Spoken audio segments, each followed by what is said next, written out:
बहुत ही खराब निर्णय था एमआई की मैनेजमेंट की तरफ से तिलक वर्मा को आखिर के ओवर में बाहर बुलाना। पता नहीं किसका निर्णय था, लेकिन बहुत ही खराब निर्णय था। एक बैटर जो कि 15-16 बॉल बॉल खेल के, हाँ ठीक है, उस बैटर से हिट नहीं लग रही थी, हाँ वो बड़ी हिट नहीं लगा पा रहा था, लेकिन क्या पता अगर वो सेट बैटर अगर पिच पर तिलक वर्मा जैसा एक Indian batter, Indian third number पे जो खेलता है, इंडिया परमानेंट बैटर, आप उसको रिटायर्ड हट करके बाहर बुला रहे हो और भेज किसको रहे हो, मिचेल सांटनर को। ये बिल्कुल ही अच्छी बात नहीं हुई है एमआई मैनेजमेंट की तरफ से तिलक वर्मा के कॉन्फिडेंस के साथ अगर देखी जाए तो। तिलक वर्मा को एक प्रकार से उन्होंने डिसरिस्पेक्ट किया है, मुझे तो लगता है। हाँ वो बात ठीक है कि तिलक वर्मा ने बहुत बॉल खाई, फिर भी वो रन नहीं बना पाए, इस वजह से उन्होंने सूर्या पर भी प्रेशर डाला, वो सूर्य कुमार इस कारण आउट हो गए।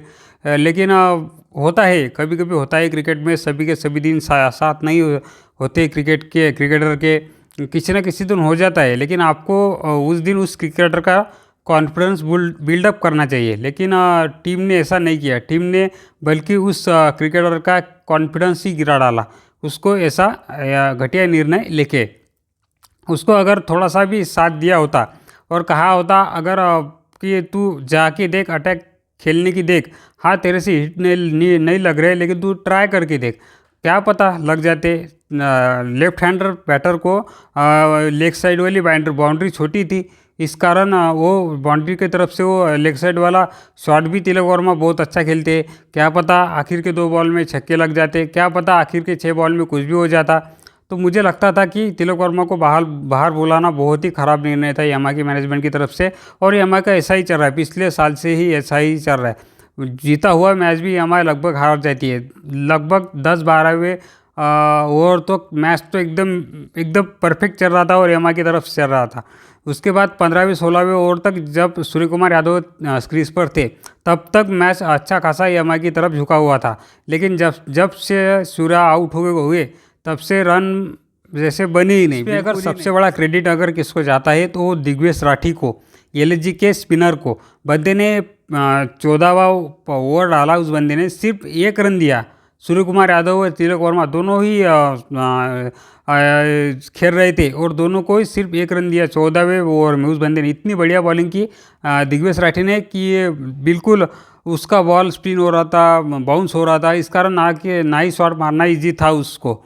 तो बाकी के तो प्लेयर लगभग सभी एक्सपेंसिव जा रहे थे, लेकिन वो बोलते हैं ना, जब एक आदमी मैच में अगर आपको बूस्टअप कर दे तो सभी की सारी टीम मिलके मैच में पावर अप हो जाती है। वही हुआ 19 ओवर डालने जब शार्दुल ठाकुर आए। किसी ने नहीं सोचा होगा कि शार्दुल ठाकुर 19 ओवर इतना बढ़िया डालेंगे। उन्होंने सिर्फ 7 रन कंज्यूम किए। उसके बाद आयुष खान के लिए बहुत रन थे, 22 रन चाहिए थे आखिर के ओवर में। आयुष खान के लिए इनफ थे ये बचाने के लिए। तो मुझे लगता था कि हार्दिक पांड्या अगर क्रीज पर होंगे तो हो जाएगा, लेकिन हुआ नहीं, क्योंकि इतना इजी नहीं होता, वो भी लखनऊ जैसे ग्राउंड पे, बड़े ग्राउंड पे, जहाँ की बाउंड्री बहुत ही बिग है और इतना इजी नहीं होता ऐसे ग्राउंड पे। मैच पे डिटेल में बात करी जाए तो टॉस जीता एमआई ने चूज़ किया बॉलिंग का फैसला। उसके बाद जब ओपनर में आए मिचेल मार्श और एडन मार्कम तो बिल्कुल आउट ऑफ टच लग रहे थे, लेकिन मिचेल मार्श क्या मार रहा थे। मिचेल मार्श वैसे तो देखा जाए तो सबसे पहले ट्रेंट बॉल की पहली ओवर में ही उसका क्वाड बेंड हो गया था, लेकिन वो जो कीपर है रियान निकल्टन, उस बंदे को सुनाई नहीं आया, ना सुनाई दिया, ना दिखा, ना दिया, कुछ भी नहीं हो उस बंदे को। उस कारण किसी ने कुछ अपील नहीं किया और उस कारण बच गया मिचेल मार्श। और बची ऐसा गया कि बंदे ने सीधा 65 रन बना डाले। इतनी बड़ी पारी खेली कि 9 ओवर तक एलएसजी के 100 रन हो चुके थे और एलएसजी को एक बहुत अच्छी खासी सिचुएशन में लाके उसने छोड़ दिया था। लेकिन उसके बाद नीचे से 3rd नंबर पर निकोलस पूरन आए, वो भी आउट हो गए, वो भी हार्दिक पांड्या को विकेट देके चले गए। उसके बाद नीचे से ऋषभ पंत आए, उसके नीचे वो भी कुछ कर नहीं पाए। ऋषभ पंत का भी बहुत ही ख़राब फॉर्म चला है, ऋषभ पंत से कुछ भी नहीं हो रहा है। उसके बाद नीचे आयुष बदूनी आए, उसने भी अच्छे खासे चौके लगाने की कोशिश की, लेकिन वो बंदा इतना पावर हिटर नहीं है, ना ही उसके हाँ ठीक है टाइमिंग करता है शॉट को, लेकिन हम इतना अच्छे खासा से वो उसके रन बना नहीं पाए। उसके बाद नीचे से थोड़े से डेविड मिलर ने रन बनाए और 30 रन के आसपास डेविड मिलर ने बनाए और इन सब ने कुल मिलकर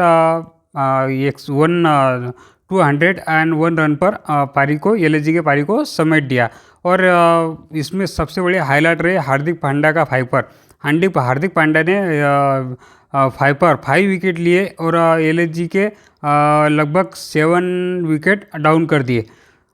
बाकी के किसी बॉलर ने कुछ ही ज़्यादा इम्प्रेसिव नहीं किया फास्ट बॉलर ने, लेकिन हार्दिक पांड्या की जो वेरिएशन थी, हार्दिक पांड्या की जो स्लो बाउंसर थी, जो उनका बॉलिंग में स्पीड वेरिएशन चल रहा था, उस कारण उनको 5 विकेट मिले और उन्होंने अपना इस आईपीएल का नहीं बल्कि पूरे आईपीएल के उनके करियर का ये उन्होंने बेस्ट फिगर लिया, जो कि ये 5 उसके बाद 200+ रन चेस करने थे एमआई को। अगर आप वैसे पेपर पर देखोगे तो आप बोलोगे एमआई की टीम तो इजीली चेस कर जाएगी 200+, लेकिन वो बोलते हैं ना सभी के अपने अपने दिन होते हैं और अपना अपना क्या बोलते हैं उसके गेम का ये रहता, सेंस रहता। लेकिन ऐसा हुआ नहीं, क्योंकि जो दोनों ही ओपनर आए, जो दोनों ही फॉरेनर, रियान रिकल्टन और विल जैक्स का तो मुझे पता नहीं एमआई क्यों खिला रही है उसको, वो बंदा कुछ ही नहीं कर रहा है। उससे तो अच्छा है कि बेवन जैकब, जो कि न्यूजीलैंड का एक बहुत ही बढ़िया हिटर है एक बंदा, वो एमआई की डगआउट में बैठा हुआ है, उसको खिलाओ, क्या पता कुछ कर जाए। विल जैक्स कुछ भी नहीं कर रहा है। दोनों ही पावर प्ले में आउट हो गए। उसके बाद इनिंग्स बिल्ड करने की कोशिश की नमन धीर ने और सूर्य कुमार यादव ने। नमन धीर ने बहुत ही बढ़िया शॉट लगाया पावर प्ले में, इतने बढ़िया कि उस बंदे ने 8 बॉल पे उसके 30 रन हो गए थे, लेकिन उसके बाद ही उस बंदे ने थोड़ी स्लो इनिंग की। उसके बाद 48 रन के आसपास उस बंदे ने रन बनाए, लेकिन वो भी दिग्विजय राठी ने उसको बोल्ड कर दिया। लेकिन बहुत ही अच्छी पारी खेली नमन धीर ने, बहुत ही बढ़िया पारी खेली। उसके बदौलत ही 65 रन के आसपास एमआई का पावर प्ले चला गया था। लेकिन उसके बाद फिर सूर्य कुमार यादव आए। सूर्य कुमार यादव ने जो बढ़िया इनिंग को बिल्ड किया, जितने बढ़िया क्लीन स्ट्राइकिंग उस बंदे ने की, एक ही छक्का मारा, लेकिन जो ग्राउंड वो खेलना चाहते थे कल उन्होंने कोई भी ज़्यादा फैंसी कुछ शॉट लगाने की कोशिश नहीं की हवा में, सभी डाउन टू ग्राउंड खेलने की उन्होंने ज़्यादा तो कोशिश की। लेकिन जब गरज थी उनको, जब आखिर के 4 ओवर में 52 कुछ रन चाहिए थे, तब उन्होंने वो शॉट मारने की कोशिश की, जो कि उनका फाइन लेग की तरफ अब्दुल समद में कैच करके वो आउट हो गए। उसके बाद हार्दिक पांड्या आए और हार्दिक पांड्या ने उन्होंने भी बहुत ही अच्छे रन बनाए। स्टार्टिंग में 1-2 चौके मिल गए उनको, वो भी मोड में लग रहे थे। लेकिन कुल मिला के सबसे बड़ी बात हुई, तिलक वर्मा ने जो 15-16 बॉल खाई और उन्होंने जो मिडल ओवर के जो 10 ओवर से लेकर लगभग 16वें ओवर तक तिलक वर्मा ने एक भी बाउंड्री नहीं मारी थी। इस कारण ही एमआई का ये सूर्य कुमार यादव के ऊपर भी दबाव आया और एमआई के टीम को भी इसके कारण ही मुझे लगता है इसके कारण ही एमआई को ये मैच का लॉस उठाना पड़ा। लेकिन मुझे लगता था कि हाँ ठीक है, तिलक वर्मा की वजह से लॉस उठाना पड़ा, लेकिन क्या पता उस बंदे ने आखिर के ओवर में कुछ कर जाता, क्योंकि वो बंदा ऐसा है, वो बंदा गेम के चेंज कर सकता है। हमने देखा है इंग्लैंड के खिलाफ क्या उस बंदे ने पारी खेली थी। वो बंदा है, परफेक्ट प्लेयर है तिलक वर्मा, क्या पता हो जाता, लेकिन वो बोलते उसको चांस ही नहीं दिया। महिला जयवर्धने ने उसको बाहर से बुला लिया और मिचेल सैंटनर को भेज दिया। बहुत ही घटिया निर्णय था और बहुत ही घटिया मैच और बहुत ही घटिया आखिर का ये मुंबई का जो निर्णय था, जिस कारण मुंबई को ये मैच को हाथ से गंवाना पड़ा।